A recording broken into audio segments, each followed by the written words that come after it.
Hello everyone, Johnny Disc Golf back with another interview. This time I am joined by Prodigy's Alden Harris. How we doing? Doing good, doing good. Yo, I appreciate you taking the time to do the interview. We've had a little bit of extra time though. We've been in Vermont for about a week. Talk about the experience. What's it been like hanging in maybe the most beautiful place on tour? Yeah, well, this is just like known to be the spot for disc golf. It's just kind of winding down the season, and it's the perfect weather when we come here. So after Michigan, me, Isaac, Gavin, and Gannon went to Isaac's family's lake house for like 2 or 3 days, like an hour and a half from here. So Really? we kind of got to rest up and just kind of have a nice relaxing couple days before we headed here. But yeah, we're here and greatest place on earth. I know. I love it. You said it though, we're kind of winding down the season. A lot of people, you know, whether they've been playing well or not, have expressed, you know, it's a long season. You've been on tour for a few years. Burnout is real. How are your emotional tanks doing? How are you feeling physically? How do you feel at the end of the season? Yeah, so right now I feel really good, but this past month I really struggled with that burnout feeling. I was not playing very good golf, and all I wanted to do was be home. And so after Ledgestone, I think I went like 12 hours out of the way just to go home for like 24 hours. And Wow. just that 24 hours kind of allowed me to reset and feeling good again. Dude, that's great. And this is an important stretch to feel good about. You know, we've got Worlds coming up. Like you said, it's at like disc golf paradise. I want to talk about the courses specifically. You know, off camera a little bit, you asked me which one was my favorite. I had a hard time expressing it. Talk about the courses. How do you feel about them, and which one's your favorite? Yeah, so we actually have very similar thoughts on them, but you put them in great words that I never even thought of. We have Brewster Ridge and Fox Run, both very, very different courses, wooded and open. And when I asked you which one was your favorite, I think you chose Brewster just because it was wooded, but Fox would be like your favorite open course too. So I think I have similar feelings. This is my favorite course in the world, but it's definitely my top 5 too. Yeah. Favorite course in the world, top 5. They have seen a little bit of changes though. Could you maybe talk about the course changes and your thoughts and opinions? Yeah, so I can think of 3 or I think there's like 4 made ones on Brewster. 2 of them I like, 2 of them I don't love just because they're pretty new and I don't feel like they're not completely fair yet.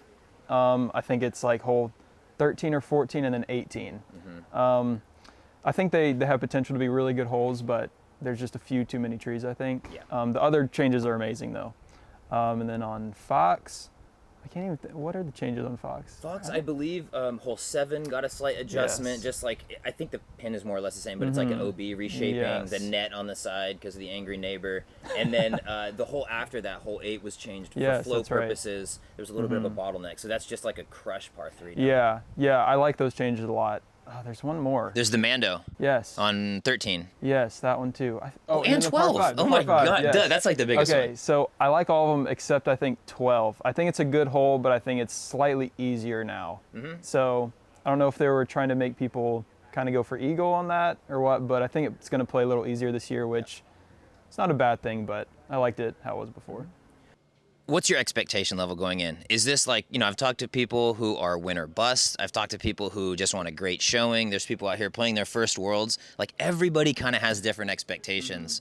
What are your goals? What are your expectations for yourself? Yeah, so obviously Worlds is, everyone wants to win Worlds. It's just a dream of everyone. So I definitely am putting so much time and preparation into this tournament.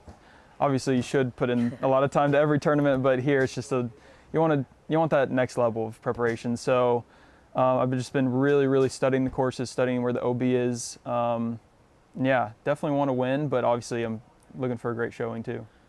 Are you the type to like go back to years past coverages and like watch the tournament, whether it's GMC or even go back to 2018 to Worlds? Are you like watching that, studying it? Not a ton, but this week I definitely have. Me, Gannon, and Ricky actually sat in his Airbnb and watched one of the ones here. I can't remember which year, but yeah.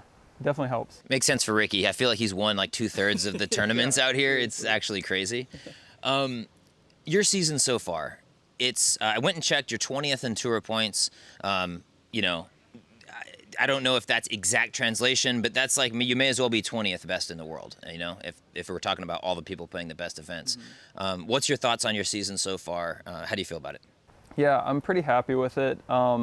I think the thing I'm most proud of this season is my consistency. I think I'm one of like 4 or 5 players who haven't missed cash this year, which I think is a pretty cool stat and I'm pretty proud of. I had a middle stretch in the season where I finally felt like I was playing to my potential, and I'd love to get to that level every week, but just yeah. Yeah, and it's kind of funny too because you said Brewster Ridge favorite course. When I think Alden Harris, I think like woodsy golf type of thing. But your best finishes of the year were like Portland, DDO, Preserve even, which are like the open courses. Explain yourself. I honestly, I have no explanation to that. It's kind of surprising too. DDO is like, I've just never played very good there, and I kind of... DDO was a weird one in general. There was a lot of, weird performances going on top to bottom. Yeah, but I don't know. Maybe something to look into. I don't know. What are your kind of career goals? I ask this because it seems like every single person you tour with wins a major. And I don't know if that's like, are you the big germ of like championships where he is aces? Or do you feel like you are a major champion waiting to happen? Like, I mean, they're just your friends. They can win a major. You can win a major. I definitely like to think so. I feel like I've put in enough time and work to maybe get one day. I feel like I take the off season a lot more seriously than most people. So, and I've only had like 1 or 2 off seasons so far. So yeah. Hopefully I can, I don't know, maybe one day. Well, could you speak to that a little bit? Like you said, you take your off season seriously. What do you mean by that? Well, disc golf is my job. So during the off season, I don't have anything else to do than disc golf. So I have a very strict schedule that I go by. This off season, I got this little like training facility, and my parents' new like property, they had this old barn. So we turned it into like this little training facility type thing, and it's like a mile away from our house. So every morning I'd run there, work out, run back, and then later in the day run there, practice throwing, practice putting, and yeah. It kind of feels like almost like the future of like what we got going on as far as training. You know what I mean? Like these training facilities. I know even like over in Europe, it's so snowy during the off season. They kind of have that's like started to become a thing. Is that something that like runs it? Were you a sports person before disc golf? Yes. Like, how do you get that work ethic? That's not what a lot of people are doing. I played baseball up until my senior year, but I thought I liked it until I found disc golf, and then I realized I just never really liked it. So I never really had that work ethic in baseball just because I didn't truly love it. And then when I found disc golf, I knew I wanted to get as good as I could. So, well, you've gotten really good on the course. You've also got some little chops off the course. I want to talk about the YouTube channel. One of the surprising delights of the season so far has been your vlog series. Tell me about the tone. Is that you? Did you create it? Talk to me about the YouTube channel. Yeah, well, it started last year at the beginning of the year. The first few were like mainly just me because I didn't have like a ton of buddies to hang out with, and then I don't know. I really don't even know how it started. Just kept going, and it's grown to something that is very surprising how many people watch it. I'm pretty shocked that people still... Seriously? Well, I mean, it's good content, but besides that, it's just very genuine. You know what I mean? It doesn't feel like, it's clearly hamming it up for the camera, but like, I don't know, when like the interview of Gannon and like Gavin's interviewing him and they're ironing the... I lost it. So, how disciplined are you with that? Is that something you're focusing on every tournament? You just released the Idlewild. That's a few weeks ago at this point. When do you take the time to work on these? Yeah, so last year it wasn't, it was obviously a grind, but it wasn't too difficult to like make a vlog every week. Then this year I feel like I have a bit more like responsibilities every week to get to. So it's not my main priority to make them, but obviously I still want to put them out, and they're so fun to make. So there's been like 3 tour events that I haven't made one just because just haven't found the time, or we've all had family in town or something like that. But I definitely try to put them out every week. Well, the people love them.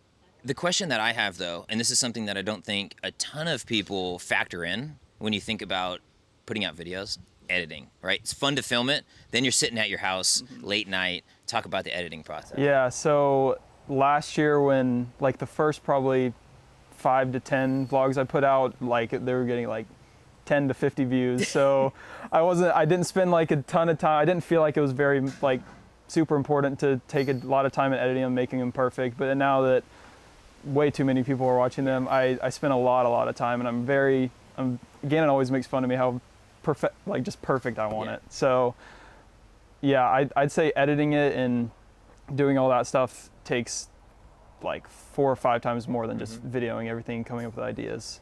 I honestly love that. I mean, it's just like cool that players can create content, but I love that players are starting to get a taste of the editing, because I think that like it feels like it's fun in games. These guys just driving around here filming disc golf, but the editing is really like the underappreciated value. So thank you for even just like doing it and just have some frame of reference, you know? I definitely appreciate editors now a lot more, now having to do it. Where is Gannon, and where's Gannon now? Okay. We left him lost on an island somewhere. And the biggest takeaway I had from the whole video was like, why all the hate for D-Glow? Yeah, we don't know where Gannon is at the current moment, obviously. We never do. But yeah, we've always kind of poked fun at D-Glow just because we don't, like, it's a lot of people's favorite course, and we just don't find it enjoyable just because it's up and down hills, and it's just, especially some of the newer changes, they're just long par 3s that feels like everyone's just taking par on them. They definitely made a step in the right direction of making the OB this year. It made it a lot more enjoyable and a lot more fun to play, but in previous years it's kind of been like, we just don't enjoy it very much, but it's definitely going in the right direction now. Last kind of thing I wanted to touch on a little bit, you mentioned it kind of earlier last year. You didn't have a ton of buddies on the road. It was more just solid, you by yourself. You've developed a great little community. They happen to all be sponsored by Prodigy. That helps. But like, talk about making friends and the importance of like having a road crew 9 months out of the year.